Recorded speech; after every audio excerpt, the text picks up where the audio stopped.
ساری دنیا کو چلاتا ہے خدا، رات سے پھر دن کو لاتا ہے خدا۔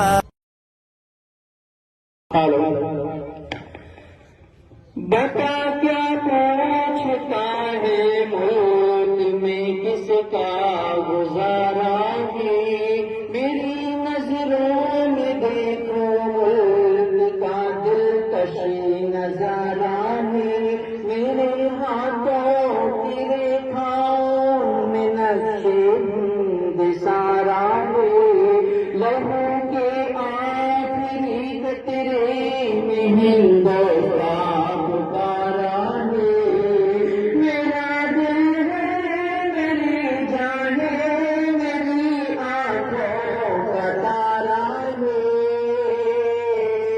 یہ ہندوستان ہندوستان ہندوستان ہمارا ہے، یہ ہندوستان ہندوستان نہ تیرا ہے نہ میرا ہے، نہ اس کا ہے نہ اس کا ہے، نہ تیرا نہ میرا نہ اس کا نہ اس کا، یہ وطن سبھی کا ہے، بچا لو اسے۔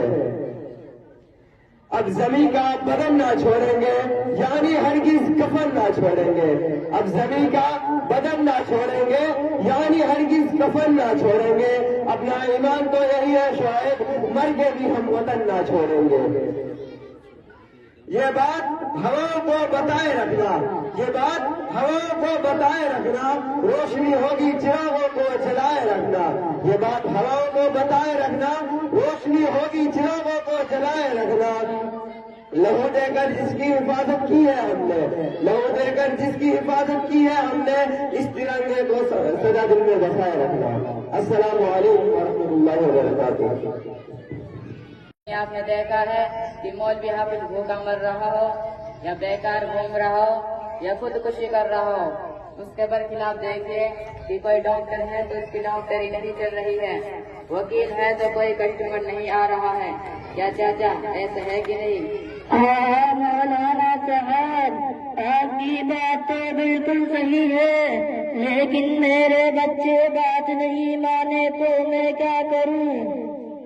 سنو چاچا، اگر آپ نے انہیں دینی تعلیم دی ہوتی ایسا ہرگز نہ ہوتا، آپ کا کہنا مانتا، آپ کی خدمت کرتا، مدرسوں میں یہی پڑھایا جاتا ہے، ماں کے قدموں کے نیچے جنت ہے، باپ جنت کا دروازہ ہے، آئی بات سمجھ لیں؟ ہاں کچھ آئی۔ اچھا چاچا، آپ کو دین کے بارے میں کچھ معلوم ہے؟ ہاں کیا تم ہی اکیلے میں مسلمان ہو؟ تو بتائیں غسل میں کتنے فرائض ہیں؟ غسل میں 10 فرائض ہوتے ہیں۔ نمبر 1 پانی کا ہونا، نمبر 2 تولیہ اور لنگی کا ہونا، نمبر 3 بالٹی اور لوٹا کا ہونا، نمبر 4 سطر کو چھپانے کے لیے چڈی کا ہونا، نمبر 5 کپڑے اتار کر نل پہ جانا، نمبر 6 استنجا کرنا، نمبر 7 بیت الخلا جانا، نمبر 8 ٹھنڈی کے موسم میں گرم پانی کا ہونا، اور یہ سب نہ ہو تو غسل نہ ہوگا۔ السلام علیکم ورحمۃ اللہ وبرکاتہ۔ اسکول جانے سے گروٹی اور پڑھنے میں پلس آتی ہے۔ بیٹا آپ کی بیٹی دینیات میں ٹاپ آئی ہوگی۔ کیوں نہیں میری بیٹی کو اس بڑی صورت اور جو ہے آپ کو جو کچھ ہو مجھ سے پوچھ سکتے ہیں؟ کیا میں اس سے کچھ سوال کر سکتی ہوں؟ ہاں کیوں نہیں؟ اچھا بیٹا بتاؤ، اگر ہمیں نماز پڑھنی اور ہمیں پانی نہ ملے تو ہمیں کیا کرنا چاہیے؟ آنٹی آپ نے تو بہت آسان سوال کر دیا، مجھ سے تو تھوڑا اسٹرانگ سوال کرو، اسٹرانگ۔ نہیں بیٹا نہیں، آسان سوال کا ہی جواب دے دو۔ پانی نہ ملے تو کیا کرنا ہے؟ نماز کی چھٹی، پانی ہی نہیں ہے تو نماز کہاں سے پڑھیں گے؟ اچھا بیٹا سائن تم بتاؤ، اگر ہمیں نماز پڑھنی ہو اور ہمیں پانی نہ ملے تو ہمیں کیا کرنا چاہیے؟ امی جان، جب کبھی ایسا موقع ہو جہاں پانی میسر نہ ہو یا پانی سے کسی بیماری کے بڑھنے کا اندیشہ ہو یا پانی تک پہنچنا مشکل ہو تو تیمم کر کے نماز پڑھ لینی چاہیے، قضا نہیں کرنا۔